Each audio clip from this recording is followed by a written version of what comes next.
You're listening to the Teach Better Talk podcast featuring expert educators eager to share progressive tactics to reach more students. Teach Better Talk is created by teachers and fueled by passion. Let's get started.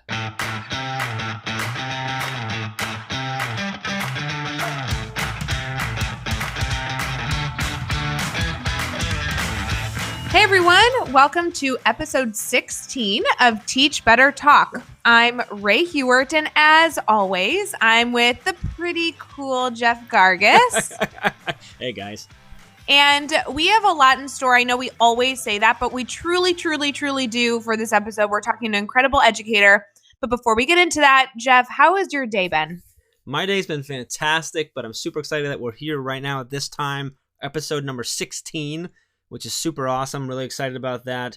And we've got the amazing Chuck Poole on with us today.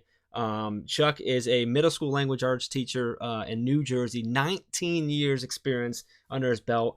Alongside of that, he also coaches a bunch of sports and played sports in college and stuff, which is a really cool background. But he's also the creator and founder of Teachonomy.com.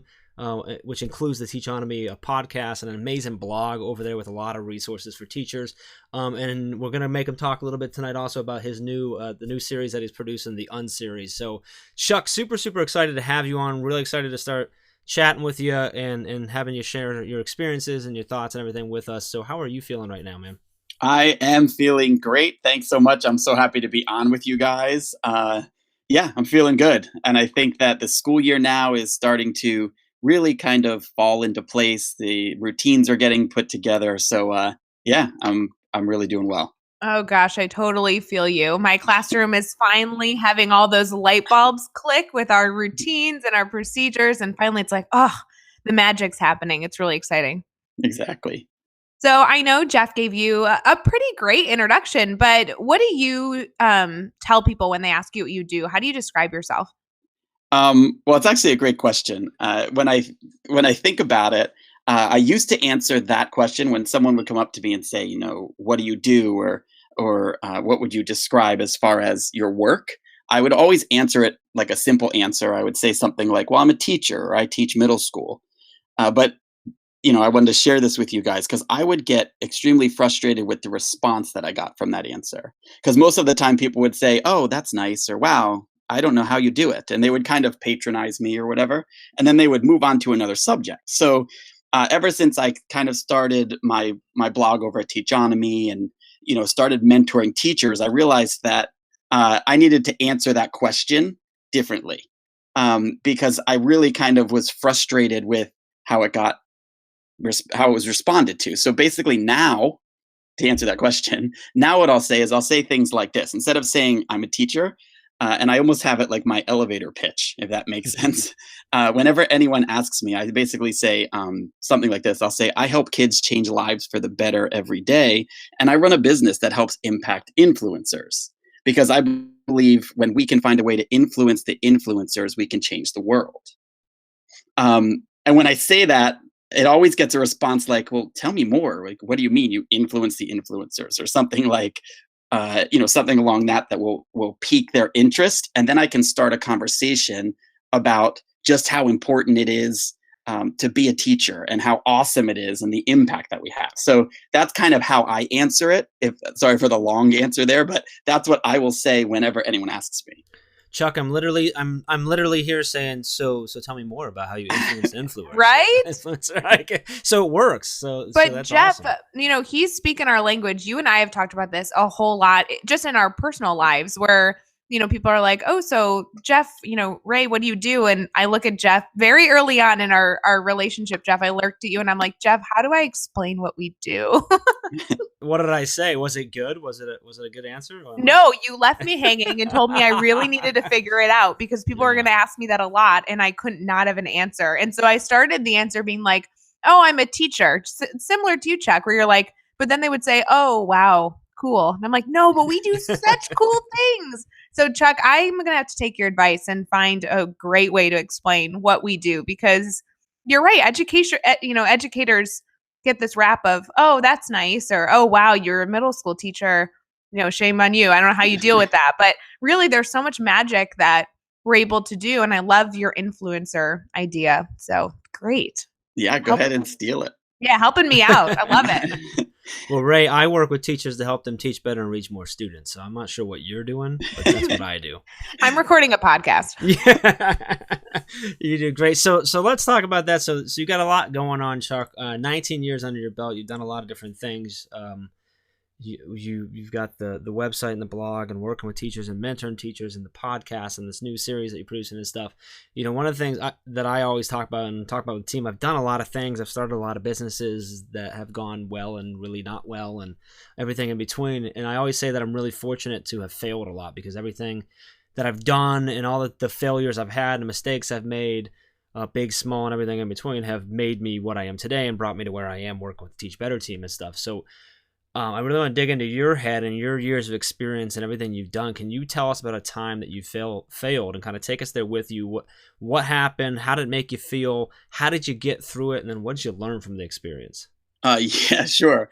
Well, I failed quite a bit in my life as well in teaching and other things also. And you had mentioned earlier about how I've coached and I played sports and things like that. Continue to coach, and I want to share with you, I guess, a failure that I had in one of my coaching experiences that I actually took the lesson from that, and I still use it today, single year in my classroom. Um, Basically, what happened to me, one particular failure, and it really helped me grow, was one that I experienced while coaching a varsity girls softball team. This particular experience actually taught me lessons, like I had said, that I carry over now into my teaching and how I approach my students. And it's kind of interesting to kind of see how that happened. But basically, what happened was I was invited to coach a local high school team a while back. And when I took the team over, they told me, just so I know, they only had won a few games in the previous 5 years. So they really need a lot of work. And I had been coaching for years at that point, and I had done very, very well with some other teams that I had coached. So I told the athletic director in confidence that, I plan to build this team, and within 4 years, I will have them winning again, like you want. And I, reassured him that he could have the utmost confidence in my plan. So of course he agreed. And after the first year, we played 20 games and we lost every single one, which I thought, okay, that's fine. I didn't really look at that as a failure. And then the second year, we won one game because the team didn't show up, so they had to forfeit. And then the third year was kind of the same thing. So basically, after 3 years with this one team, my record was something like 3 wins and over 60 losses. It was embarrassing. But then I had year 4 to kind of prove myself. So we were building the team. I told the athletic director, listen, like, I have a strategy. I'm sticking to it. It's worked in the past. It's going to work again. I know it will. So fast forward, after year 4, we actually won 5 games. That was it. And needless to say, my plan was the complete loss. Like, I'd promised him that we would win. And yeah, we won 5 games, but they were actually against teams that we scheduled on purpose because we knew we were a much bigger school and we'd have a chance to beat them. So when I went back to the athletic director after year 4, I literally had no words to say. I was defeated. I had completely failed, and I just went to him and I said, "Listen, I have a different plan I'd like to go with if you'll stick with me." And he really didn't have an option because no one wanted to coach the team at that point. But what I had learned from the whole experience was that I might have needed to change a few things, because after that 4th year, I sat a while and reflected on what may have been the cause of my failure. And what I learned was that really sometimes when we pursue an idea or we put our all into something and we're passionate about it, yet we still fail, it may just mean that we were basically meant to try a different approach. And many times our failures open opportunities for us to look at things differently. And sometimes they lead us in directions we never would have gone otherwise. So I kind of thought through all of that, and it's kind of exactly what I did. Because what I did, I put into play a plan, and this particular plan is what I use now even with my students. And I took that team for a total of 9 years. So I had them for 5 more years until I decided to give it up. And by the end, we had gone to back-to-back state championships in the final 2 years, and we became the winningest team in recent school history. Wow. So it was really cool, and it ended well. But when I turn back and I look at those years and how the program itself was transformed, I realized basically the strategy that I used was I instilled a mindset of family into the team. And I gave them a vision that allowed them to take ownership. See, the previous 4 years, it was me controlling the team. I was telling them what to do. I was, explaining and really doing my best to coach them. But in essence, I controlled everything. And I found that even though I knew all the answers, I could do what I was asking them to do. I knew all the right ways to perform. I wasn't the one on the field performing. So when I brought them together and I taught them to kind of embrace a larger goal than themselves, and we formed a bond, they weren't willing to lose because they were willing to rely on each other, and they were willing to sacrifice and do whatever it took to make themselves better. So it was no longer about me; it was about them. And that's kind of what I bring into my classroom now, based on that. So I'm really happy that I went through that, because what I'll do with my students is I will help them take ownership of their learning. Even though I may know how to do it, I might know everything that I'm trying to teach them. They're the ones that are actually performing, so to speak. So I just have found that doing that and going through that failure has made such a difference for me and the success of my students. I love it. I love that you took the failure from that aspect of your life and flipped it into the going a little more student centered and ownership in your classroom. That's awesome. We Ray and I and our team here, we're all about the student ownership. So I love that that was the direction you went with that. So really, really cool. And it's really cool as a coach, all the different things that you can take from your coaching experience to flip into your personal and professional life. So I love that as a former high school soccer coach. I really enjoy that was the story you went to. So now I want you to I want to flip it around now. So let's talk the other way. Let's talk about a success that you've had in your career, whether it's big or small, whatever. Can you tell us a little bit about like what it was that happened, why it was a success to you, and then what did you take away from that success? Sure. I'll actually talk about, I don't know if it would be considered small or big, but I would say one success that I had, I would say, I guess last year, I had the opportunity to mentor a new teacher, brand new teacher. We actually are putting together some videos for a YouTube channel. We put one together last year, and we're going to put some more out there for people. But I had the opportunity to mentor her. And when I was younger, I guess earlier in my career, I also had the chance to mentor people, and didn't go well at the time because I was only at our school district. I had maybe been teaching for 3 years the first time they said, "Okay, we want you to mentor someone," and I was not ready. I was still learning how to teach myself, and I remember, not doing too well. And this time around, I would consider it really an awesome success. And one reason why is because it was funny. The way that our school district works is they offer brand new teachers an opportunity to be mentored by a veteran teacher for 1 year. And then after that year, they kind of say, okay, now you're on your own. And that's kind of how the program works. And ever since I had mentored someone through that program earlier in my career, I had always kind of steered clear of it.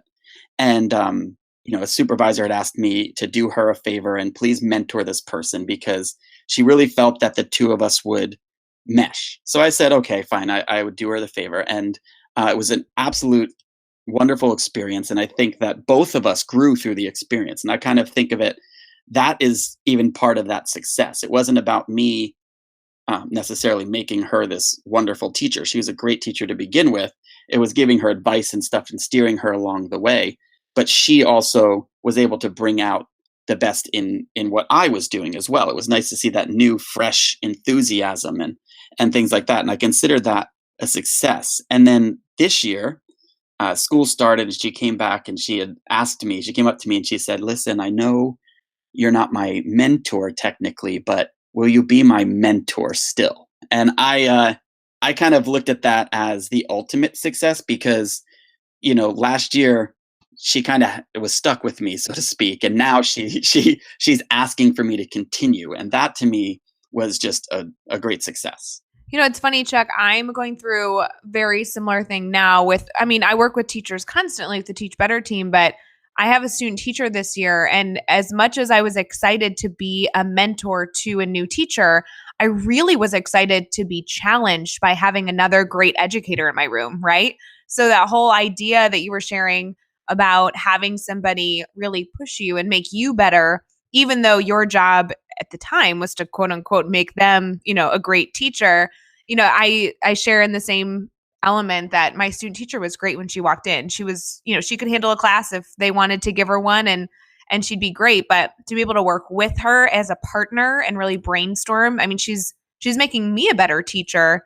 And that's so powerful, that collaboration element.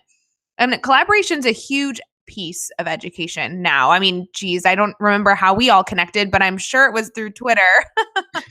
And I mean, there's so much collaboration going on with educators all around the world, not much less the ones in your classroom. I am so interested what you're excited about in education right now. What elements are going on? What's getting you excited for our profession and what we do? Well, I will say, one thing I'm super excited about is my book that I can talk about in a minute, because that I think is cool. But to kind of go along that, I really am excited about the many different voices that I'm seeing. Like you had said, we connected through Twitter. We can connect through Facebook, and like as teachers, we can really connect through so many different avenues. And based on that, one thing that's really kind of gotten me excited is the many different voices, whether it's books that are coming out and people are writing books, or people are starting podcasts, or they're doing blogs, or whatever it might be. I'm seeing I guess, insurgence, is that the word, of courage from teachers to come out and not fear putting their thoughts out there. Because I think fear is something that has held people back. And I know it held me back for years to share anything that I was thinking, because I was always fearful of criticism, or fearful of maybe those naysayers that come by, or people that are either jealous of what you're doing, or they just want to be agitators, whatever the case might be. I was always fearful of that if I put myself out there. And I have faced many of that since I've put, my podcast out, or, since I've put any of my thoughts, I've faced that other side as well.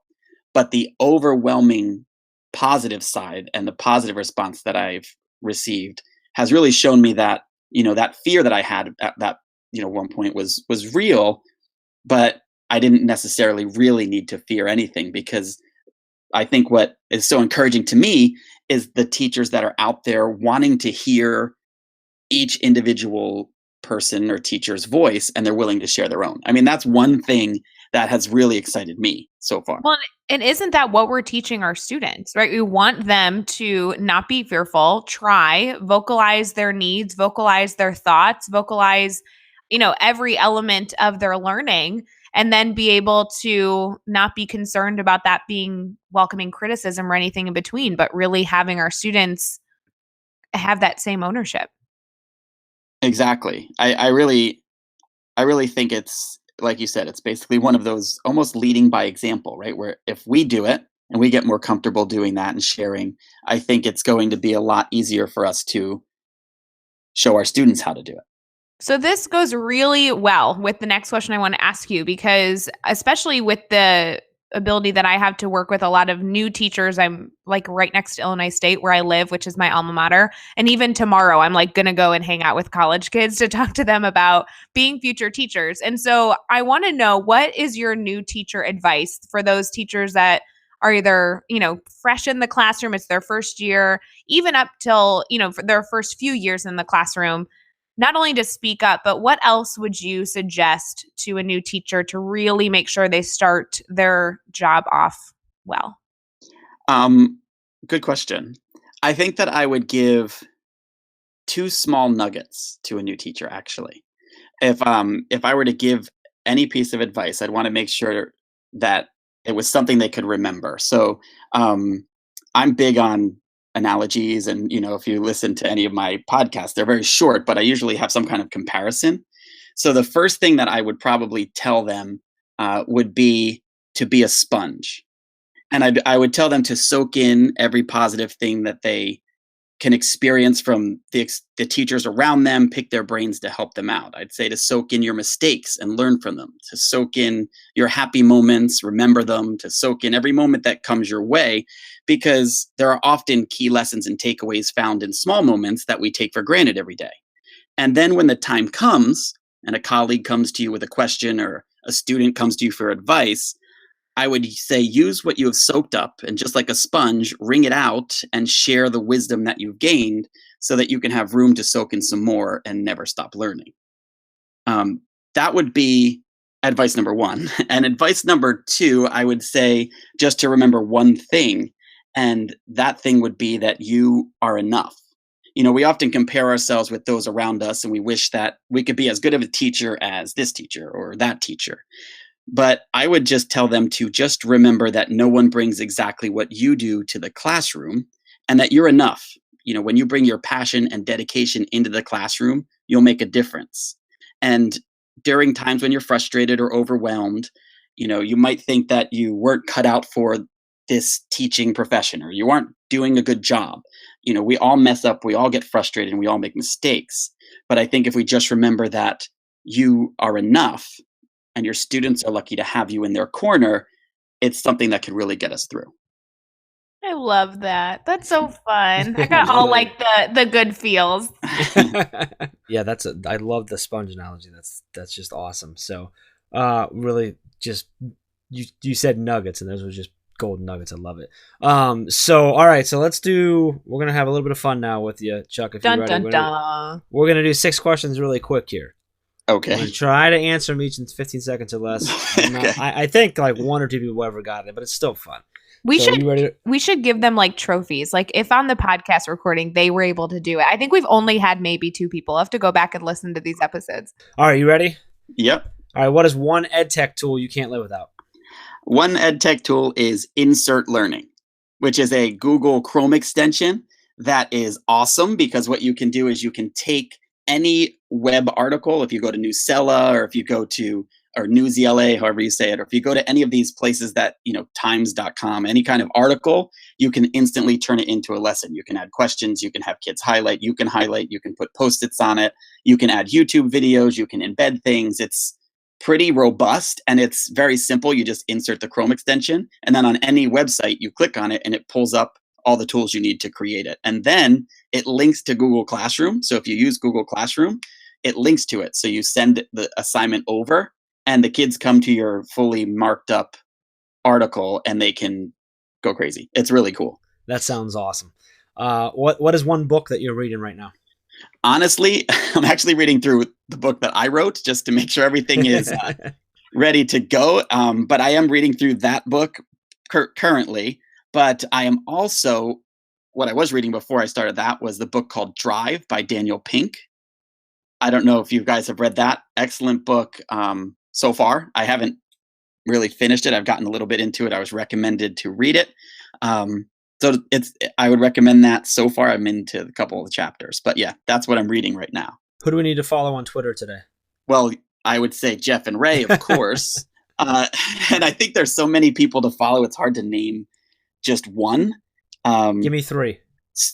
Give you 3. All right. I would probably say one person I would follow if you're not following would be Jennifer Gonzalez, Cult of Pedagogy. Just a very genuine person. I've been able to communicate with her and I just really like what she puts out there. Another person I would say would be Speary Howard. If you don't follow Speary Howard, just another great inspirational person on Twitter. And maybe another person that I would say to follow would probably be, I don't know. There's so many. Who I would follow is probably Dr. Mary Howard. I don't know if you follow Mary. She has some good stuff that she tweets out as well. Awesome.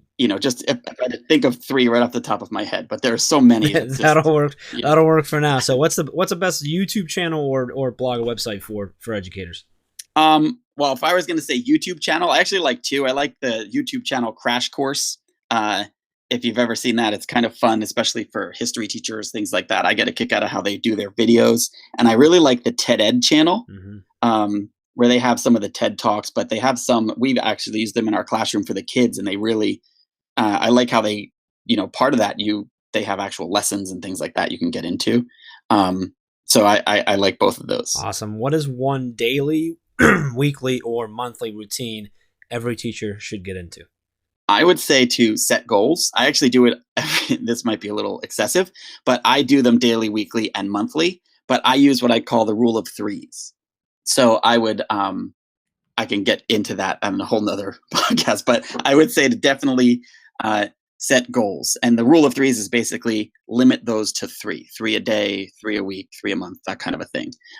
There's more to it, but that's what I would say is an important routine to set the goals so you can follow and reach them. Awesome. And what is the best piece of advice you have ever received?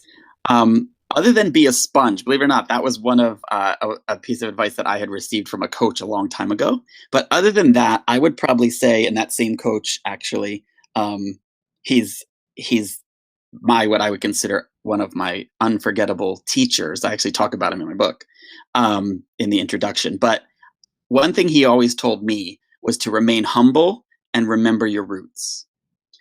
So I would say that's probably some of the best advice that I've received. That's awesome. And so I'm going to challenge you again because we're close on time, but can you give us like the 2-minute overview of the unseries that you're producing right now in the book? Yeah, 2-minute quick overview, I would say, no problem. Basically what it is, the unseries is a book that is built to reimagine teaching.